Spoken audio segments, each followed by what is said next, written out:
Agent Morris with the NSA. We have identified some very, very interesting anomalous type of aircraft. Traffic is quite luminous and is exhibiting some non-ballistic motion, over.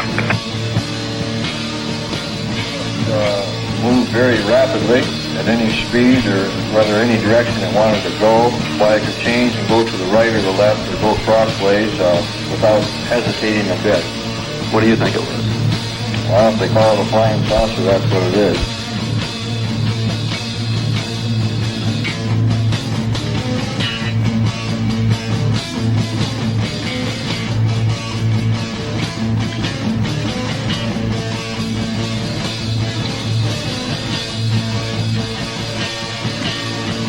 EWA 517, do you want to report a UFO? Over. Negative.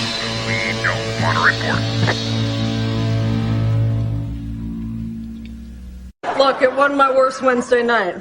Good evening, everybody. This is Smiles Lewis, and you are tuned into the very first ever Anomaly Now news roundup for Wednesday nights. This is going to be a new weekly Weird Wednesday sort of a thing that we'll be doing here live via our various streaming platforms, our YouTube channel and our Facebook page. And I think we might actually be going out to Twitter right now. I'm just not sure.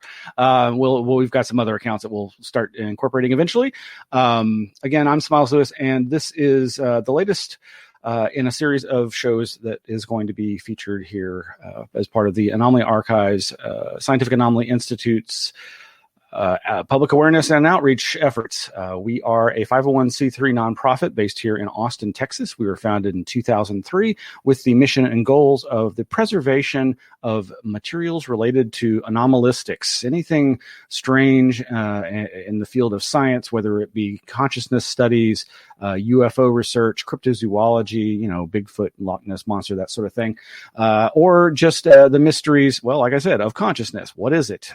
What are altered states of consciousness? Can the human mind access information and sensory input remotely in a sort of sixth sense or psychic way? These are all areas that the Anomaly Archives covers in its preservation efforts.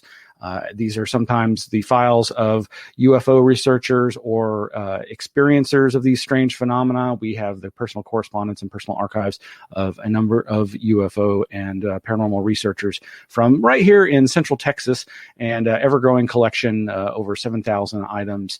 That's just the books, and then we have thousands of periodicals and that sort of thing. Unfortunately, right now we are still closed due to the current pandemic COVID-19 crisis. Here in Austin, Texas, things aren't so bad, but out of an abundance of caution and also related to the facility that we are in, right downtown, just east of Interstate 35, that's where we're physically located. And we're still doing these other events.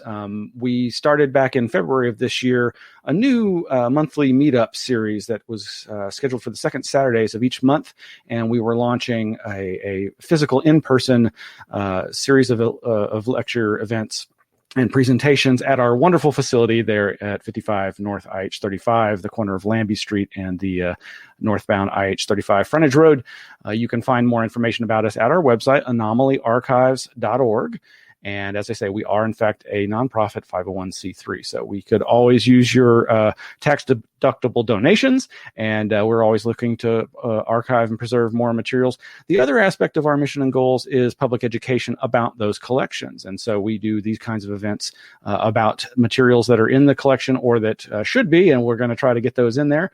So back in February, we launched our first in-person monthly meetup, and that was launching a new Anomaly Adventure Club, where we were trying to rekindle the spirit of adventure and the inquisitive imagination that was embodied by the early 1920s, 1930s Adventure Club, where a series of people gathered together and gave stories, and there was a pulp.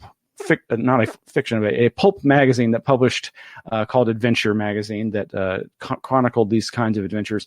And our good friends Anita Excess and Victor Criterion were the first presenters for that February monthly meetup. But of course, with March and the shelter-in-place lockdown, we had to move that to the online realm, and so we've been doing that ever since. Not been able to do it every month, but we're still trying, and we've got a bunch of those available on our YouTube channel. We'll talk more about that later, but right now, I'd just like to go ahead and to bring on my co-host, Mark Jackson. And let's see, Mark, hey, how's it going? Hey, good evening, Miles. Good to see you. It's good to see you too. I wish it were in person, but that'll be soon enough, I'm sure. Yeah, you mentioned that February meetup, and I know we'll talk more about that later, but what a great turnout, huh? To just kick something off like that, and then to fill that room up. And of course, our adventure guides took us on quite the trip. What a success. I can't wait till we can get back in that flow and back on that schedule. Good stuff. Yeah, it'll be great to actually see people in person again and have that more traditional in-person physical presence interaction. So just want to give a brief introduction to Mark and our audience. Mark and I met just over a year ago, thanks to a mutual friend here in Austin, Robert Powell. Robert Powell is a past research director for the MUFON UFO organization. He used to be their director of research, and at that time, when he was still doing that, several years ago, we had him as a speaker at one of these lectures for the Anomaly Archives audience. That video is available online, and it was a very interesting presentation. He, of course, it was one of the main MUFON investigators for the Stephenville, Texas mass flap wave of sightings near the Crawford Ranch, I believe, or where the then president was, or I think that's around where it was. And he also was a contributing author to a really good book on UFOs and the government. It's an anthology called something to that effect, The History of UFOs and Government, and I highly recommend that. But one day he calls me up and says, hey, I think there's somebody you need to meet. We should go have lunch and get to know each other. And that's where I got to meet Mark Jackson. And when I started talking about the Anomaly Archives, he just lit up. And I love to see that kind of enthusiasm from people, from like-minded people who have a passion for these sort of topics. And sure enough, like a kid in the candy store, we got to show him the archives, and he's been a regular there ever since. Though we, like I say, have been closed the last few months. So you are a geologist by trade and professionally. Is that correct? Yeah, that is correct. So you consider yourself a scientist. You are a scientist. Well, I've studied under some really good scientists. I could put it that way. How much I absorbed, or how much what insights they felt comfortable sharing with me, we'll never know. But I'm oriented, Yeah. Well, it's great to have you here. I know we also from that first meeting, talked about a lot of podcasts and radio shows and all the material, the multimedia that's out there on these subjects, particularly UFOs. I think that's one of our main overlaps of interest. Though you've recently made me aware that you also have a pretty big interest in cryptozoology, or at least one particular cryptid, and we can get into that at some point. But we started talking about doing a podcast together, and here we are. So this is a great way for us to do a more regular outreach to the public, to the growing anomaly community, whether it be here in Austin or Central Texas or parts beyond. That's the great thing about the internet. So with this show, we're just going to be doing a really quick 30 minutes once a week. We may go over sometimes, and in the future, we may expand to doing some more traditional interviews, and we may not always end up being on a Wednesday. But for now, I think Wednesdays are always good. And my choosing of Wednesdays for shows that I've done over the years has been a direct result of the UFO phenomena and one of my favorite UFO researchers, John Keel. Early on, I think it was in his book Operation Trojan Horse, where he talked about, from all the thousands of cases that he had investigated as a journalist traveling this country, investigating strange encounters, close encounters with UFOs and other strange, mysterious phenomena, said that he saw in the data a trend for more sightings to occur on Wednesdays than any other day of the week, trending towards Thursday. Now, maybe that trending has now shifted, and I haven't seen anybody actually replicate his understanding of the data. And as others have said, John Keel wasn't afraid to make stuff up anyway. So, but John Keel's another one of those people that I just really always was fascinated by and thought was a great writer. So here we are, Wednesday night. Well, the main focus of these shows is going to be covering the current news that's making the rounds in the paranormal, UFO, parapsychological, all these different, the world of esoterica, as some like to call it. And, there's always an abundance of news articles, particularly, what's the latest sighting, what's the latest, clearly an IFO, but the populace and the media are going crazy over it. And with the recent developments over the last 3 years, since the revelation about the Pentagon's UFO program, ATIP, OSAP, all that, and Tom DeLonge's championing of his new To the Stars Academy, there's never a shortage of new information along those lines. And so we're just going to kind of this first show, we're going to really let's get our feet wet with how we want to proceed. But I did want to, before we go into some of the news, there's just some things I really wanted to touch on. The first is a sad note. I did find out this past weekend that a sort of a mentor, definitely somebody I respected greatly, has passed away, and that was James Beal. He was an electromagnetics expert and was, I believe, a past board member of the Monroe Institute, or at least maybe their friends group, very active in the metaphysical, New Age, alternative research arena. He had patents related to, I believe, how to create stronger welds on spacecraft using electromagnetic fields. And he was an inspirational figure for me, in that he, as much negative information as one tends to come across in the realms of electromagnetics and the possible deleterious health effects, he was one to always say, yes, but there are also tons of known positive health effects and the things that one can do to protect themselves. And if you're interested in finding out more about Jim Beal and his legacy, you should check out EMF, as in electromagnetic field, EMFinterface.com, and that'll redirect you to a temporary site where most of his material is currently archived, and I believe that website should be revamped very soon. But yeah, he passed about a week ago, but it wasn't sudden or unexpected. And his wonderful wife, Roberta Shoemaker Beal, she and he had been preparing for this for a long time, and I know that she's very comfortable in the knowledge that he's in a better place, and that's just wanted to honor him with that. So EMFinterface.com, and that'll get you to some information about Jim Beal's site. This month of September, Mark, you've heard me probably mention endlessly, as the audience has, that it was September 2001 when I was organizing the National UFO Conference, the 38th annual one here in Austin, that unfortunately had to be canceled due to the terrible events of September 11th, 2001. And so it's this time of year that always kind of it reminds me of that. And it's been very strange witnessing the rise of the virtual UFO and paranormal conference. I am both ecstatic that is happening, but sad that it's the result of the current COVID situation. But hey, make lemonade when you got the lemons, right? So I did just want to, pay homage to the fact that there's this wealth of organizations that have launched a series of online events and online conferences. We mentioned SCU, Scientific Coalition for UAP Studies, that Robert Powell and Rich Hoffman and others are associated with. They haven't actually done a whole conference yet. They originally were going to have their second SCU conference, their first being last year, very highly successful at Redstone Arsenal in Alabama.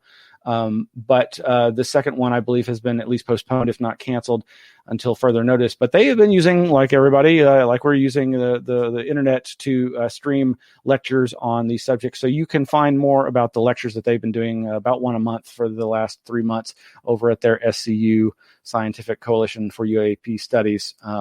As a fellow Austinite into UFOs, I really want to see them supported, and I think that they do some really good research as far as the more conservative line of UFO research goes, UAP research, as they rebranded it for themselves. So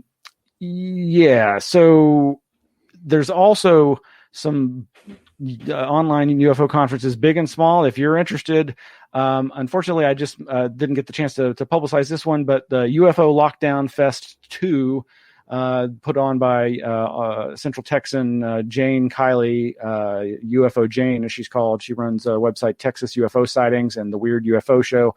She put on a free one earlier in the lockdown, in the shelter-in-place period, and has since put on this second one. I think it was this last weekend, UFO Lockdown Festival 2. You can find out stuff about those lectures and panel discussions and so forth at her YouTube channel.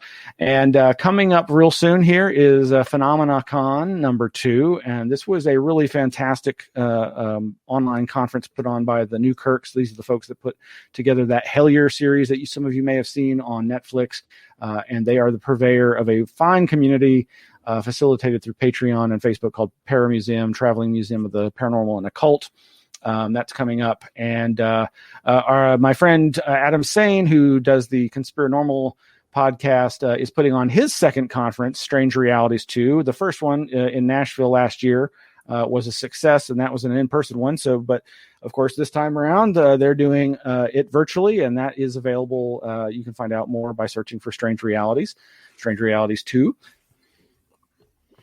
And the big boy, IUFOC, the International UFO Conference. See, I've never been to one of theirs. It's highly expensive, and it's great. They have a film festival and awards, and I always hear great stories from my friends who've attended there, but haven't been able to make it to that one. But it is now a streaming event as well, and all the big names are going to be there. And more locally is the Otherworld Sci-Fi Film Fest, who hosted us last year in their lobby when we tabled there as the Anomaly Archives for their 2019 science fiction film fest. Anyway, moving right along. Wow. Okay, so in the news this week, we have signs of life. There's been several news reports about the Royal Astronomical Society reporting on the discovery of phosphine on Venus, in the clouds of Venus. So, for those of us involved in UFO interest, it's always novel to see and hear about this kind of news. It certainly does stack up as, I think, big news of a variety, but it's not always exactly what we're hoping for, in the form of like, wow, they look at, here's pictures of a little creature, or something as interesting as that. So we'll post these links to these news articles in a show note page for this episode on the website in the near future. You and I were talking about this as far as the nature of the foundations of life and whether this really is as big of a deal. I will say, Venus is one of those places that's not usually considered, aside from UFO contactee circles, as a place for traditional life to exist. It's considered to be fairly inhospitable. Maybe not as inhospitable as Mercury or some other, that would be on the smaller end and more extreme environment. But I mentioned another headline that's actually from a couple of months ago. But what caught my attention this time was the fact that it was being promoted by Northrop Grumman, the military contract, and I guess they probably have their hands in a lot of different pies besides military hardware. But they published something back in April called "Hiding in Plain Sight: The Arguments for Invisible Aliens." And, that really struck a chord with me, not least of which because, some of the things that they talk about are exactly the kinds of points made by these articles covering the signs of life, the phosphine in the clouds of Venus, in terms of the building blocks of life. But this idea that there could be some kind of invisible ecosystem, some shadow ecosystem right here. And they use the obvious examples of places we wouldn't expect life to exist, volcanic vents at the bottom of the ocean and that sort of thing. But, that's, again, old hat for anybody who's watched old Jacques Cousteau or nature documentaries. But again, it struck me as kind of odd that Northrop Grumman, of all places, would be perhaps cashing in on the interest in these subjects. Lo and behold, at the very bottom of the article is are you looking for a career? Then maybe consider us. So maybe this is their way of trying to look to see if they can get the next, former military industrial insider like Tom DeLonge has tried to put together. But it reminds me of so many other things, including one of my fondest ideas that's didn't originate with me, but this idea of the what John Keel and others called ultra-terrestrials, or what Mac Tonnies later called crypto-terrestrials. It kind of morphed into another idea phrased as a breakaway civilization. But this idea that there could be what if the UFOs, what if what we think of as aliens are not aliens, that they are just other inhabitants of this planet? Is there some way that they could have either evolved here separately or branched off from us early on? And of course, the wilder parts of this go into all the fun stuff like the inner Earth and the hollow Earth, and these ideas that, well, maybe this civilization is either inside the planet, and that's part of how they're staying crypto, how they're keeping hidden, or perhaps, maybe they're just under the oceans, maybe they're at the bottom, and lo and behold, where are we hearing about all these the documented military sightings, but from the naval arm of the military in terms it's of wild with the OSU thing ATIP, the USOs, excuse me. First of all, Miles, what a great in aggregate, what a nice collection of stories for everybody out there. In one spot, you're going to have access to all this stuff, all the hard work's done on the back end. So you talk about one-stop shopping. What I noticed today in the order that we have these, the first two stories aren't they're more related than you would think. So we got to think about things that the eyeballs can't see. So we're talking about the spectral light ranges that go beyond, what we see in red, green, blue, for example. We don't see in infrared or any of the expanded spectral ranges. But yet here on this planet, we know that many animals utilize additional or expanded spectral ranges to sense information in their environment. And so in our first story about the phosphine, that's exactly the methodology they use to detect these gases, were non-visible spectral ranges. And then as you segue into the invisible aliens notion with Northrop Grumman, there's your continuity across the different stories. And so they're both kind of, the first story about the phosphine is leveraging the technology as we understand it today to find additional insights, whereas the Northrop one is using that same foundation then to speculate a step further, which is a little bit more into that recruiting tool aspect that you pointed out. But they're very related, and I'm glad you put up the links. We won't go into too much detail tonight. I would want to say, though, if you guys do read the article about the phosphine and potential for life in the atmosphere of Venus, remember this notion was basically first championed by Carl Sagan in 1963. So he had first identified the stratigraphy of atmospheres. And then what you do is you correlate pressure and temperature regimes across the stratigraphy of your atmosphere. Just like how you'd have layers of rocks, you're going to have different densities and different compositions of the layer of an atmosphere. So basically what on Venus in particular, you're looking at somewhere in the range of about 40 to 70 kilometers up into the atmosphere is where we find conditions that are very similar to what we call one atmosphere on Earth. So that would be like one atmosphere of pressure. That's like when you're standing on the surface of the Earth, so it doesn't crush us. It's not going to crush them. But then also the temperature range. So look at it about 60 to 65 degrees. So up there in the stratigraphy of the atmosphere of Venus is this very balmy little layer, this little pesky layer that Sagan had pointed out, where he said, man, we really got to look there. You read the article, scientists love to take credit for everything, but if you really go back and look at this, Sagan was all over this decades ago. They called it very speculative. The fact that Sagan, this many years later is being taken seriously enough to where they're using his principles and approaches to apply very expensive equipment. Anyway, my point is, it just shows the legacy that he left behind in terms of some of this, and really setting the stage for the kind of stories that we're literally reading tonight. Yeah. Good stuff. Yeah. And one other thing that Northrop Grumman article reminded me of is another wonderful man I met through, like Jim Beal, through my local consciousness community of friends, the different nonprofits that I've been involved with, was a gentleman named Ravi, who he unfortunately passed away about 5 years ago suddenly. But when we'd had conversations, and he was very much a hard skeptic, but he was also open-minded, like the best skeptics. And when we once talked about what he thought about the likelihood of extraterrestrial life and UFOs, he said, well, what interests him the most, because he started really getting into biology, even though he was more of a physics, electrical engineer kind of a guy. What really fascinated him was what he described, and I'm probably not the best person to try to describe this to the lay audience, but he kind of phrased it as left-hand molecule life forms.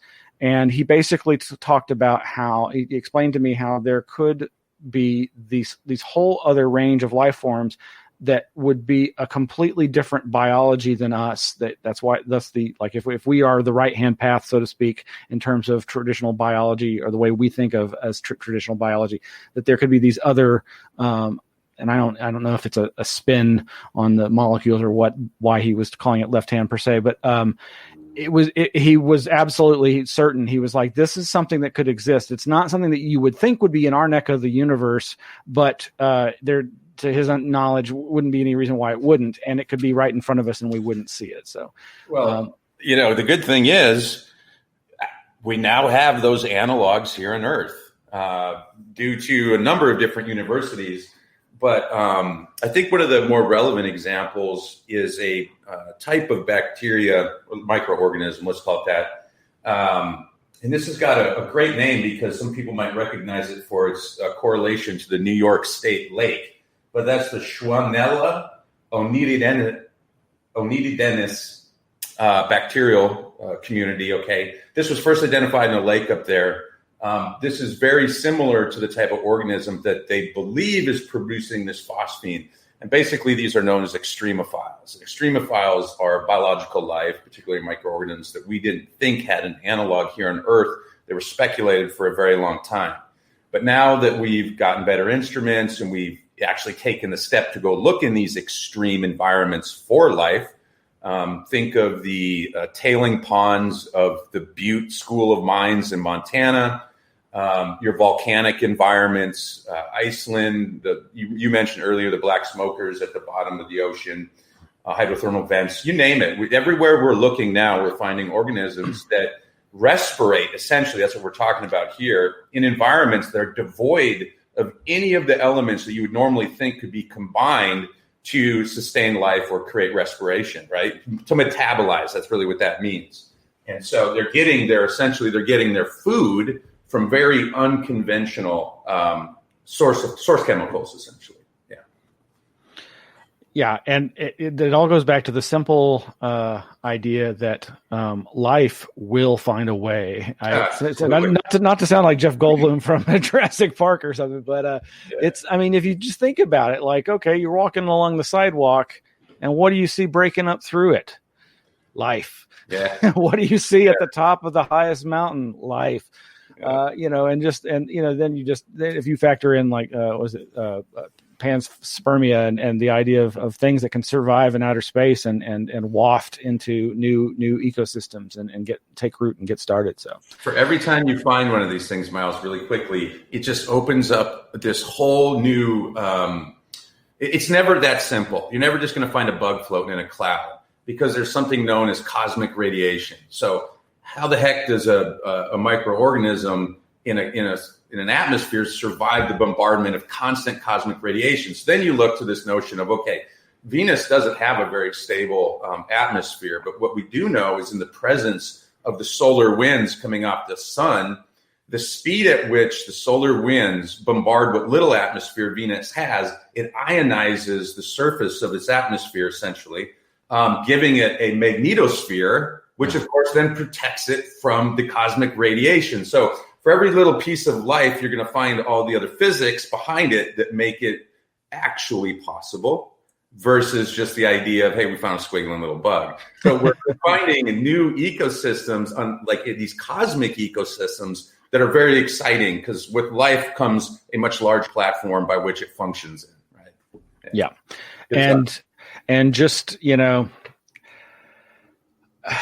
of course, the disclosure crowd, the people who think that, we are in the midst of the finally the revelation that there are extraterrestrials and that the government knows all and is just doling out this information drip by drip. Maybe that's true. I don't really subscribe to that idea, but I think that's just the nature of the drip that is a scientific discovery, and which doesn't necessarily factor in actual cover up, which we do know does occasionally happen. But well, we're already just at the half hour mark, but there was that one other article news item that's not really paranormal or UFO related, but it kind of goes to this idea about other intelligences here on the planet. And this is the orchestrated attacks, as I call them. I love this story.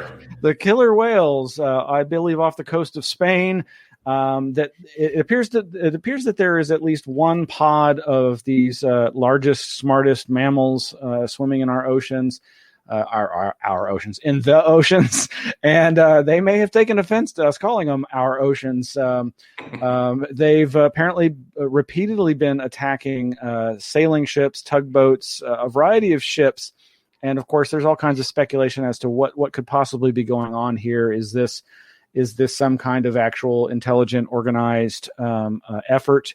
Is it an attempt at communication? I mean, clearly something's being communicated, anger at the very least. So much speculation has centered around the possible terrible effects of acoustic pollution and electromagnetic pollution as caused by our technology, whether it be the engines of the ships or the advanced radars and other type of ELF that are used for communication by subs and militaries around the world.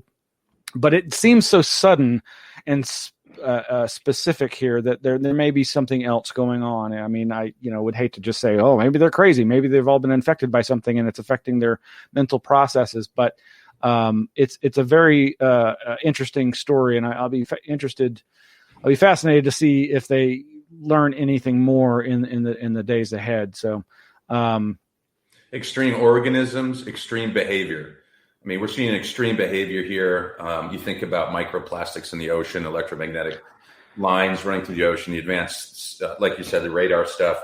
I mean, those animals compared to 100, 200 years ago got to be going crazy. It's not the world they grew up in, especially in terms of like whales, where, they're living multiple hundreds of years in some cases, and same with sharks and some other species. But this is not the world they were born into. This is changing in their lifetime. So it doesn't surprise me in the least bit. Is going to be my point here, that we're seeing some extreme behavior because their environment has changed with less adaptability than ours has. And they only have so many tools to work with. I mean, these whales were ramming their heads into the side of these boats in a coordinated effort with series of clicks and whistling. They circled the boat, and by one recount, a man got bruised. That was all recorded. So I'm sure the whales are taking the brunt of this compared to the people in these boats. But clearly something has upset normal behavior, at least in that area.